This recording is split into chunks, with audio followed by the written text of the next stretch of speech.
everybody, my name is Dice&Autism and I tell stories on the internet. So, as you guys may know, I have an actual play that goes on Twitch every Wednesday night at 8:30 p.m. Central called ROLLIS. Now, ROLLIS is a urban fantasy 1920s gang-esque warfare kind of story and all that jazz. And yeah, we have a lot of fun. Our cast consists of Abigail the Nerd, That One Warlock, Ben Does D&D, Attack on Morgan, Sequo, and me as the DM, so woo! Now, if you caught any of our shows during the stream, you may be wondering, hey, this seems like a really cool campaign, I want to catch up. And you go down to our YouTube channel, which you should totally subscribe, by the way, you will know that we do VODs and recaps of each episode to kind of like keep you guys updated what's going on. But as you guys kind of go further and further in the past and everything, you notice there may be some episodes missing. And I wonder what happened there. Woo! Yeah, I was a himbo and totally, like, forgot to upload those VODs, so... So yeah, we've got a lot of people wondering, hey, what happened during, like, this episode and everything? Why is this plot point so important and everything? Because when I look back in the VODs, it's not there. You can blame me, that's on me, I take full responsibility for that, but never fear, because I am here to rectify that. I am going to be doing a recap of the missing episodes between episode 11 to 21, so you guys get to understand what happened during that period. And I do know that there is another missing chunk of, like, ROLLIS where, like, Zelvi gets kidnapped and everything, but we're going to be doing a special recap with the cast of ROLLIS for that one, so, yeah. So where we last left off in the last episode is that Zelvi quit the Roof Runners after realizing this wasn't the first time she met Dolores, the leader of the Roof Runners, who's a gang that kind of like runs like, you know, supplies that's kind of like contraband and everything to all the other gangs and everything, so yeah. And with this, well, things get a little bit spicy. The gang is trying to figure out how to get Connor's daughter back, who got kidnapped and got left a message saying come to Valley Crucis, which was Connor's old hometown. And Zelvi comes up with a brilliant idea. Knowing that the guild that she wants to work with, the Rumors Mill, who's responsible for, like, you know, stealing Connor's daughter and everything, she heads over to one of the allies of the Rumors Mill, the Pettigrew, run by slimy jackass boy, Kenneth Edwards.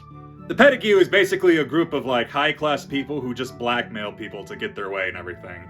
You know the type, the really kind of people. Now, Zelvi makes a deal with Kenneth that she will trade herself in to meet the Rumors Mill, who are living in the Valley Crucis right now, to get Connor's daughters back. Kenneth gladly takes this offer, and drives the two in his very lovely limo. Now, the rest of the gang, Ajax, Connor, and Harlon, are trying to figure out, well, what do we do with all this? It's then they see the limo, and Kenneth and Zelvi in the back. And you want to know what these motherfuckers did? They decided, we're gonna fight that car. They literally said, let's roll for initiative, baby, we're gonna fight this machine! Woo! Never in my D&D career that I would expect anybody to go into initiative to fight a goddamn car. D&D is bonkers. Well, little do they know, in fact, that limo could transform into a motherfucking golem dragon, baby! What's up? And yeah, they still fought it. I think one of the characters grabbed onto the wings of the golem dragon and was flying around for a little bit. Kenneth cast some ooga booga magic to get them to stop fighting the car / golem dragon, and the two fly off in the sunset, leaving Connor, Ajax, and Harlon alone on the street in a mess after their huge-ass fight. And the three decided that they were gonna go to the Valley Crucis to get Connor's daughter back, and also to get Zelvi back. So the trio decides to go on a road trip to Valley Crucis. And when they get to the gate, there's a bit of a welcoming party for them. And by welcoming party, I don't mean like balloons and like flowers and like happiness and songs and cheers, like, yay, look, Connor's back, woo! It's like, oh no, everybody up with like magic, guns, and weapons being like, well, hello, welcome back, motherfucker. Most of this is for Connor, cause surprise, he's from Valley Crucis. His dad is the military leader of the town. So Connor decides to drop his enormous, massive fucking balls and says, I want to talk to my dad, you bitches. And everyone was like, I bet, let's go. Zelvi and Kenneth goes over to Connor's dad's office once they reach town, and in there they see a guest that's waiting for them. A member of the Founding Fathers waiting for Zelvi, especially. Now, who is the Founding Fathers? Alright, so the Founding Fathers is a super secret gang set in New ROLLIS that is all about bringing back the original people who lived in the city of New ROLLIS after they got booted out, because, surprise alert, they were all demons, and the people were like, demons and humans? We can't live together!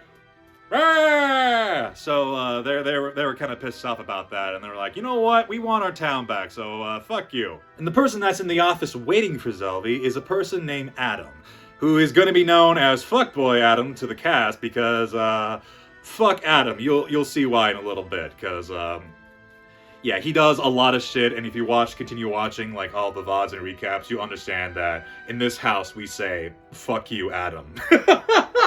While Adam is talking to Zelvi, he mentions that they know each other, but he keeps the details under wraps for now. After that, Connor's dad comes to the office, and Zelvi just full ups gets into this man's face and says, fuck you, where is Connor's daughter? He shows that Connor's daughter is fine, and she gives Zelvi a big old hug, and that proceeds to melt everyone's heart because, oh. And this is where Connor, Ajax, and Harlon storms in the office, and they have a massive stare down with Connor's dad. Father and son see each other for the first time in a long time because, Connor's dad is a bit of a dick, let's just say. A big old floppy, you know. I don't know what I'm doing with my hand here. I hope I don't have to censor this. Connor's dad belittles him and calls him weak, and Connor is fed up about this, especially since they are now aligned with the Rumors Mill and the Founding Fathers, the baddies, and be like, you know what? You stole my fucking daughter, you try to steal one of my family members, you try to steal one of my party members that I went to the 9 hells to get back. We'll talk about that in a different recap episode, don't worry about that. You know what, old man? Fight me 1v1 in the arena. Let's go. Fisticuffs only. Bring it on, bitch. And then his dad is like, I bet. See you tomorrow, brat. Also, the trio gets to meet Fuckboy Adam, and for the most part, Fuckboy Adam is a gentleman. For now.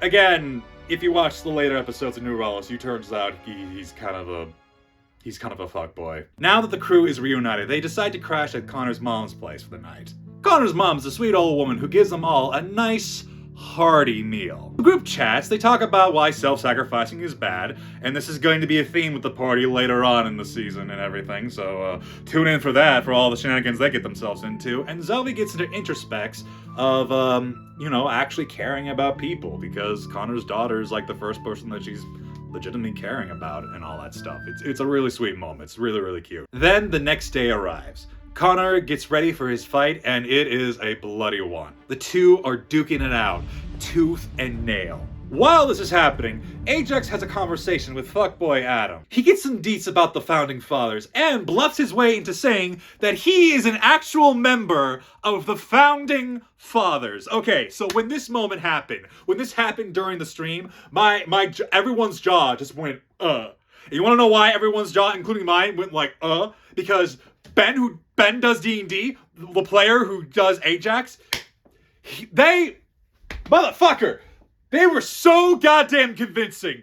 They were so goddamn convincing when they said that, and I had to check my notes. I checked my notes to make sure I didn't miss anything in his backstory or anything, and and then I was like, I just had to like pause the game for a second. I was like, is this real? Is this real? And he's like, no, I'm bluffing. I was like, oh, god damn it, motherfucker. I was about to give it to them right there for like just a convincing way to do it, but I had them roll anyways, and you know what? They rolled a pretty damn high deception check. And Adam didn't roll a high enough insight check, so, God, don't you just love it when players just do, like, the wildest shit that just surprises you as a DM? Like, give me that!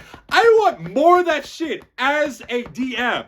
Surprise your DM in a good way, but we're getting off track here. Let's get back on track for a little bit. Fuckboy Adam believes Ajax, so he gives him all the dirty deets about the information about the Founding Fathers, their plans for New ROLLIS, and other scenarios that's going to be happening in the near future, and says that they're going to be allies now. Back to the fight. It is a rated M for mature fight. The two of them are just blood and bruises, just like pounded out against each other. It is just a mess. Also, I forgot to mention, Connor turned into a motherfucking werewolf during the middle of the fight. Order of the Lycan, baby! Let's go! Woo! Finally, with a very furry haymaker, Connor knocks his dad out and is now in charge of Valley Crucis. Fuckboy Adam congratulates them and says that he's excited to be working with them. The rest of the party is confused by this, but Ajax lets them know on the con that he's running with them, so, Fuckboy Adam has to go, but he doesn't leave until he talks to Zelvi about something in private. When Zelvi asks how they know each other, Fuckboy Adam drops the bomb that they were engaged before her memories were erased! What? Yeah, that was a shocker. So after that, the crew goes back to New ROLLIS, and it is currently a little bit of a mess. Apparently, there's a new drug going around created by the Scale Brewers, who is this gang that kind of like runs like drugs and is a front for a pharmacy that turns everybody into demons by ingesting demons' blood. Don't do drugs, kids. You'll turn into demons. In this mess, the players meet up with their first guest character of the campaign, Andalar, who is played by the lovely and talented son of Asgard. Go follow them, okay? They run a whole Twitch channel called Linktree Quest, and they have like a whole bunch of campaigns going on and stuff. Really cool stuff. Go watch them. Andalar wants to help the party get the bottom of this whole drug thing. And Andalar... Oh my god. Okay, so little side tangent. Okay, so Andalar is a fucking ranger, okay? He's a ranger cleric, okay? But I know how people say about rangers. I've seen the memes. I've seen the discourse. I've seen like people just say like, oh, rangers are so one note. Oh, rangers are boring. Oh, rangers are useless. No. No. Rangers are not boring. Rangers are not fucking boring. Andalar was a fucking badass. Son of Asgard, the way he played him and the way he was able to do his ranger's abilities was just freaking massive. Do you want to know what Andalar did while everybody was investigating the whole demon blood situation? He was making examples out of the members of the Scale Brewers. Now, these weren't like low-level thugs or anything. These were like medium-high people and all that stuff. And he motherfucking one-shot them. Just like fucking one-shot like, all right, hang on. Let me get my arrows. I'm gonna get my arrow. I'm gonna get my arrow. I got my arrow. All right, check it out. One shot, one kill, 360 no scope. Boop. Just imagine that was just like more dramatic, but yeah, just dead. Automatic dead. It was nutty. The amount of damage he was rolling was nutty, and it just made me terrified of rangers, okay? If you are playing a ranger, God bless you. You are a fantastic person. Rangers are awesome. And I will not have any slander of rangers in this house. Do we understand? Oh, and the reason for like Andalar being so bloody and like so hell-bent against the Scale Brewers is because the Scale Brewers bombed the hospital that was run by a rival gang known as the Ecor Takers and everything, and that's where his family was. And so when Andalar survived like the bomb and everything, he was like, all right, bet, I'm gonna destroy the Scale Brewers and everything, and I am just going to like turn heads and drink their blood. What's up? He doesn't actually drink their blood. He just mostly just like hangs them upside down, Spider-Man, Batman style, and just like, this is the example of what's gonna happen to you, so woo. Alright, side tangent over. Back to the main plot. So, after all of that, the leader of the Scale Brewers, Rose Evelyn, decides, alright, you know what? You're gonna kill my crew? You're gonna disrupt my whole distribution and everything? Alright, bet. Time to go to war. So, Rose and her bestie, Kenneth Edwards, decides to invade their home base of the crew. Now, their home base is a bar called the Blind Dragon that's run by a tiefling named Distill. And when they get there, they bomb the place. Rose and Kenneth make an explosive entrance to the bar, and it is a flat-out war. Spells are being slung, swords are being clashed against one each other. At one point, I think somebody turns into a motherfucking T-Rex that might have been Harlon. I think it was, because I remember this clear image of like Harlon being like, I'm gonna turn into a Tyrannosaurus. And apparently Tyrannosaurus are like in a low CR rating. And Wizard of the Coast, why do we make Tyrannosaurus such a low CR? Why do we do that? Because they had the polymorph spell and everything, so they could like do that, and it was nutty, okay? It was absolutely nutty. Oh yeah, and Andalar goes demon mode on everything that I throw against them, and Rangers become my mortal enemy throughout the entire campaign, and probably throughout my entire D&D DMing career. So, yeah. Finally though, the battle ends after the party kicks Rose and Kenneth Edwards' ass. Adam also shows up because those are his allies, and he sees all this and he kind of freaks out. Like, bro, you guys, Harlon, Connor, Ajax, Zelvi, you're on my team. What the fuck? And well, fuckboy Adam kind of freaks out and casts some spells and everything. The party, however, foiling my plans for another encounter, decides to go, you know what? I'm gonna use Talk No Jutsu on this bad boy, and I'm gonna convince him to join our side. They rolled a high enough persuasion check, and they were like, alright, we got a fucked boy with us. What do we do with this guy? What do we do with him? Because, meh. After that, a portal opens up from the Nine Hells, and a Rakshasa pops in to say hi. He is the leader of the Founding Fathers, and he says that he is disappointed that fuckboy Adam left the Founding Fathers to join their side. He also wants Zelvi to come back and join them. Zelvi says fuck you, and the party tries to attack them. So the Rakshasa shows why that he's the BBEG of this campaign and casts a time stop on everybody, and everyone freezes. He monologues like good villains do about like taking over the town and like all that jazz and everything. And then he asks Zelvi to help them out. But this time, he asks the real Zelvi. Zelvi feels a pull in her mind, and she is taken to this mind palace where she sees herself locked in a cage. That is the real Zelvi. The Zelvi before all her memories were erased. The real Zelvi takes over and proceeds to stab Harlon in the chest, and Harlon almost dies. This is going to be a recurring theme for Harlon. The man almost dies pretty much throughout the entire campaign, so I love you, Harlon! The party tries to talk down Zelvi to get her back, and so Zelvi gets back her mind and puts real Zelvi back into her cage.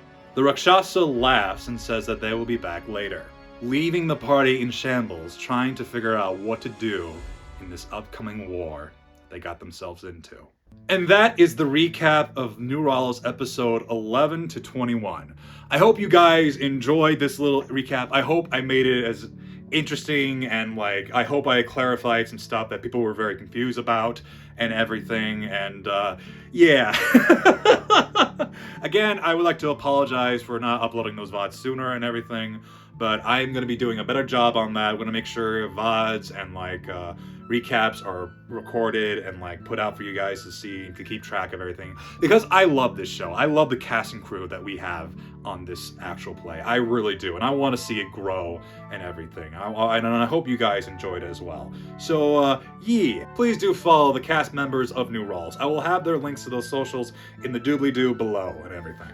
And if you want to support us and everything, then please go check out our Ko-fi, where we are trying to raise money to get all of us to Gen Con. I have applied to make sure to see us to get to do an actual play session at Gen Con and everything. So if you guys want to see us play, you know, as our characters and stuff, and have a good time, and like help us pay for like expenses for like hotel and like driving and all that stuff, because that's really expensive and everything, then please check us out in the Ko-fi below.